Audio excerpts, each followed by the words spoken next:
பணம் ஏன் சம்பாதிக்கணும்? கிளியரா பார்க்கலாமா? பணம் ஏன் சம்பாதிக்கணும்? பணம் ஏன் சம்பாதிக்கணும்? பாத்துக்கோங்க. மரியாதையோட வாழ்வதற்கு. நம்ம குடும்ப மரியாதை இல்லாததுக்கு என்ன காரணம் சொல்லுங்க. சார், என்ன யாரும் என் குடும்பத்தை மதிக்க மாட்டாங்க, எங்க அம்மா மதிக்க மாட்டாங்க, எங்க அப்பா மதிக்க மாட்டாங்க, என் குடும்பத்தை மதிக்க மாட்டாங்க. இதுக்கு காரணம் பணம் தான். எடுத்து போய் கை கொடுப்பாங்க.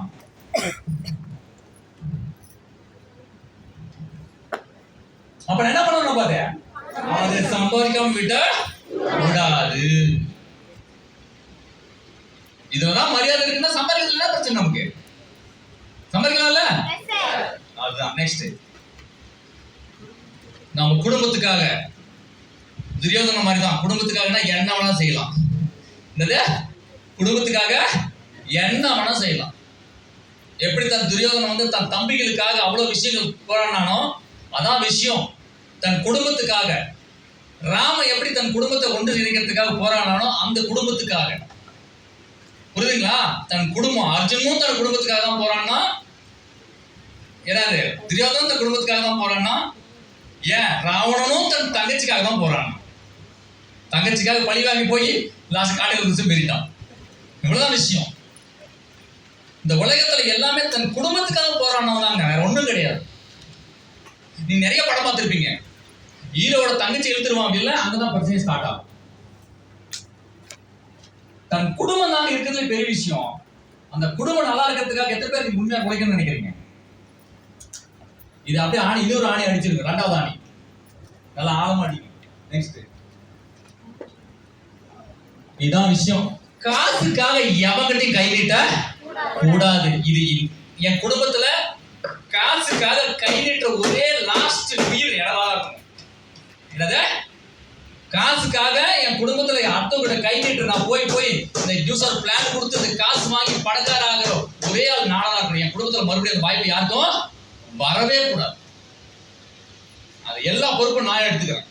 யாருக்கிட்டையும் நம்ம போய் கடன் வாங்குறதோ இல்ல நம்ம கஷ்டப்படுறது இருக்கக்கூடாது. ஏன் கடன் வாங்க கூடாது? பார்க்கலாமா? பார்க்கலாம். நல்ல மருத்துவம், நல்ல கல்வி பெற, அவ்வளவுதான். என்ன நம்ம வர ஜெனரேஷனுக்கு படிப்பு கொடுக்கணும். இருக்கிற அடுத்த ஜெனரேஷனுக்கு நமக்கு எழுத பார்த்துக்கணும். உங்க அப்பா அம்மாவுக்கு 40 வயசு ஆயிடுச்சுன்னா போதும், ஏகப்பட்ட காசு செலவாகும். இனிமேல் எழுதி வச்சுக்கோ. உங்க அம்மாவுக்கு 50 வயசு ஆயிடுச்சா, ஒரு டைம் ட்ரீட் பண்ணா லட்சக்கணக்கில் செலவாகும்.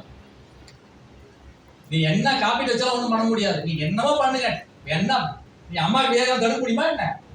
அவங்க என்னென்ன தின்னாங்களோ சின்ன வயசுல, அதெல்லாம் இப்ப நீ தான் பண்ணணும்.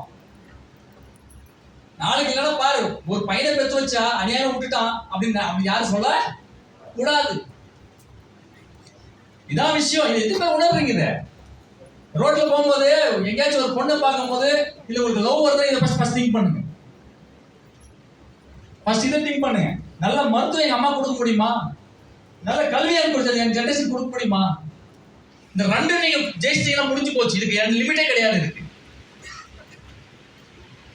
சார், நாளைக்கு எங்க அம்மாவுக்கு ஒரு கிட்னி ப்ராப்ளம் சார், நான் சிங்கப்பூர் போய் உடனே மாத்தி வந்துடும் சார். என்கிட்ட 10 கோடி ரூபாய் கடை இருக்கு சார், நான் 5 கோடி இருந்தா 2 கோடி இருந்தா பண்ணிடலாம் சார். அதான் பணம், வேற ஒன்றும் கிடையாது. தட் இஸ் மணி. நாளைக்கு உங்க அம்மா இன்னொரு 20-30 வருஷம் வாழ வைக்கும் அந்த கிட்னி.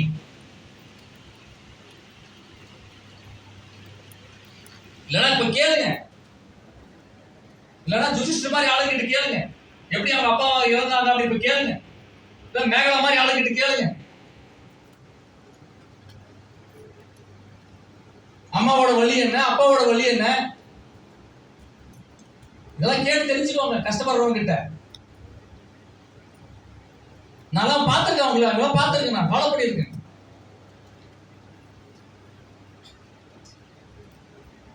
சாதாரண விஷயம் கிடையாது. இதெல்லாம் நீங்க உணர்வுபூர்வமா யோசிக்கணும். இதெல்லாம் இப்படி எல்லாம் இருக்கிறவங்களுக்கு நம்ம வேற மைண்ட்ல எதுவும் வராது.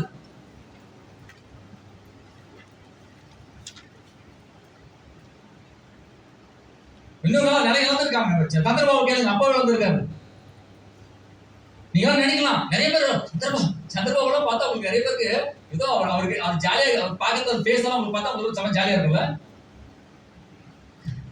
அவர் ஃபேமிலி பத்தி உங்களுக்கு என்ன தெரியும்?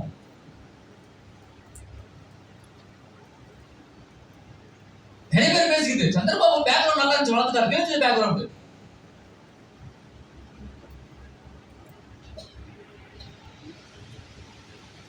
முன்னாடி சந்திரபாபு நீங்க பாத்துருக்கீங்களா? முன்னாடி ஐயா என்ன பைத்தியக்காரன் என்ன பேசுறாங்களா அந்த மாதிரி தான். கொஞ்சம் வளர்ந்துட்டா போதுங்க. நாம கொஞ்சம் வளர்ந்துட்டு அவனுக்கு என்ன ஆல்ரெடி வளர்ப்பா அப்படி அந்த ஆல்ரெடி எங்க ஆல்ரெடி எங்க அப்பா என்ன சுவிட்ச் பேக்ல வச்சிருந்தான் ஆல்ரெடி. நாங்க எப்படி வாழ்ந்தோம் எங்களுக்கு தான் தெரியும். எத்தனை மலையை பார்த்திருப்போம், எத்தனை ஃபீல்டு ஒர்க்ல 100 கிலோமீட்டர் ஃபீல்டு மலையில போயிருப்பாங்க.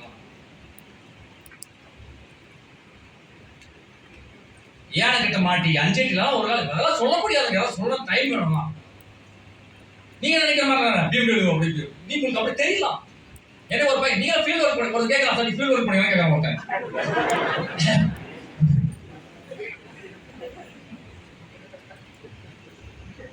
எங்க ஊர்ல ஒருத்தங்க எங்க அப்பாவுக்கு கேட்கறான் ஒரு கேள்வி எங்க அப்பா கிட்ட கேட்கலாம். கேட்டா மாணிக்கம் ஜெயலலிதாக்கெல்லாம் பசிக்குமா? எங்க அப்பா கேட்கறாரு. அது கேள்வி கேக்குதுடா, ஜெயலலிதாவெல்லாம் பசிக்குமா? எந்த அளவு நம்ம எக்ஸ்ட்ரீமா போயிடும் பாருங்க. ஜெயலலிதாவெல்லாம் பசிக்காது, அவங்க மனுஷனே கிடையாது, பசிக்காது அவங்களுக்கெல்லாம். நம்ம கொஞ்சம் வளர்ந்துட்டா போதும். 2018 இப்படி தான் பண்ணாங்க பைத்தியம். 2019 என்ன பண்ணாங்கன்னா ரவிச்சந்திரன் ஒசூர் போயிட்டா எல்லாமே இதுதான். கடின காலங்கள்ல அம்மா பக்கம் போய் நிக்கிறது பெரிய ஆள் கிடையாது. அங்க மருத்துவத்துக்கு காசு கொடுக்கணும். சும்மா எங்க அம்மாவுக்கு உடம்பு சரியில்லை போய் பக்கத்துல நின்றுட்டு உக்காந்து தலை நீவிட்டு கூடாது. அங்க டாக்டருக்கு காசு கொடுக்கணும். உக்காந்து கண்ணீர் சிந்துறதுனால ஒன்றும் ஆயிட போறது இல்லை. டாக்டருக்கு டப்பு கொடுத்தீங்கன்னா எல்லாத்தையும் பண்ணி விட்டுருவான். கண்ணீர் சிந்துறதுனால நீ பெரிய ஆளாயிடலாம். அம்மா கிட்ட நீ உண்மையான ஆம்பளையா இருந்தா உன் அம்மாவுக்கு உடம்பு சரியில்லாத மாதிரி கண்ணீர் சிந்த காசு கண்ணீர் சிந்து சும்மா அந்த நீலி கண்ணீர் வடிக்கூடாது. அவன் தான் ஆம்பளை. எங்க அப்பா உடம்பு சரியில்லை, ஆம்புலன்ஸ் வர வச்சு நான் போகவே இல்லையே, அனுப்பிச்சு விட்டுட்டு பைசக்கு கூகுள் பேல பண்ணி விட்டேன். ஆம்புலன்ஸ் விட்டு போயிட்டான். நான் எங்க அப்பா போய் பார்க்கவே இல்லை. காசு இருந்துச்சுங்க, ஆபரேஷன் நடந்தது, இன்னைக்கு நல்லா இருக்காரு. மணிங்க என்ன எமோஷனல் இருக்குது அதுல. நான் பகவத்கீதை படிச்சுவேன். நான் எவ்வளவுக்கெல்லாம் எமோஷனல் ஆக மாட்டேன். மனுஷன் பிறந்ததே சாகிறதுக்காக தான். இதுல என்ன எமோஷனல் வேண்டி கிடக்குது? எனக்கெல்லாம் டவுட். எங்க அம்மா இறந்தா எங்க அப்பா இருந்தா கூட தண்ணியில் கண்ணுல தண்ணி வருமானு எனக்கு தெரியல. வரத்துக்கு வாய்ப்பு இல்லை. Time waste. ஒரு உயிர் வந்துச்சு போது நமக்கு வாய்ப்பு கொடுத்தாங்க போயிட்டாங்க. இதை போய் அழுது அப்படி சும்மா இடம் தர்றாங்க. வாய்ப்பு கம்மி. எங்க அப்பா அம்மாக்காக மற்றது நடக்கக்கூடாது. பட் ஆனா அந்த உலகத்தை நம்ம சாக போறது உண்மை. ஆனா அது சூப்பரா இருக்கட்டுமே, நல்லா வாழ்ந்துட்டு சாகலாம். அப்ப இயற்கையை நான் ஏத்துக்கிறேன். நான் எதுக்கு சும்மா தேவையாக இது பண்ணணும்? நம் கனவுகளை நனவாக்க. வேற என்ன காசு எதுக்கு வேணும்? கனவுகளை நனவாக்க. நம்ம இது படத்துல சொல்றோம்ல, சிங்கம் படத்துல டேனியல் சொல்லுவான், hey, what you are doing in Bay of Bengal? அப்படின்னுவான், having fresh fish and fun. அது அந்த டைலாக் எனக்கு இன்னைக்கு இருக்கும். Hey, enjoy. Yeah, I came to Bay of Bengal to enjoy having fresh fish and having fun. That's it. Oh, what a clear English. Yeah, Daniel. Money misuse பண்ணும்போது நம்ம Daniel மாதிரி ஆயிடும் நானு. ஓகே, அப்புறம் எத்தனை சகாயம் வந்தாலும் போட்டு தள்ளி போயிட்டே இருப்பேன். நெக்ஸ்ட் நேரத்தை யார் கொடுக்க செலவழிக்க? உங்க குடும்பத்துக்காக தான் பேசிட்டு இருக்கேன். உங்க குடும்பத்தை கூட என்ஜாய் பண்றதுக்கு. நாளைக்கு உன்னோட பசங்க சன்ரூஃப் கார்ல போறதுக்கு. நாளைக்கு உன்னோட அம்மா அப்பா கார்ல தான் போவாங்க. இன்னைக்கு எப்படி சுரேஷ் சாரோட பசங்க வந்து 3 ரூபாய்க்கு போறாங்களோ அந்த மாதிரி உங்களோட அதுதான் உண்மையான லவ். உங்க பசங்களுக்காக ஒரு ஒரு ஒரு அந்த சிட்டி ரோபோக்கு அறிவு நம்ம பசங்களுக்கு கிடையாது. சிட்டி ரோபோ சனாக்காக எல்லாம் பண்ணி வச்சிருப்பான். நம்ம ஃபர்ஸ்ட் குழந்தை பிறந்த அந்த ட்ரெஸ் எல்லாம் உனக்கு ஃபர்ஸ்ட் மாசம் நீ கர்ப்பிணியா இருக்கும் இந்த ட்ரெஸ் உனக்கு, செகண்ட் மாசம் இது, தேர்ட் மாசம் இது. எத்தனை பேர் அதை யோசிக்க? எத்தனை பேர் யோசிச்சீங்க லவ் போடுறதுக்கு முன்னாடி?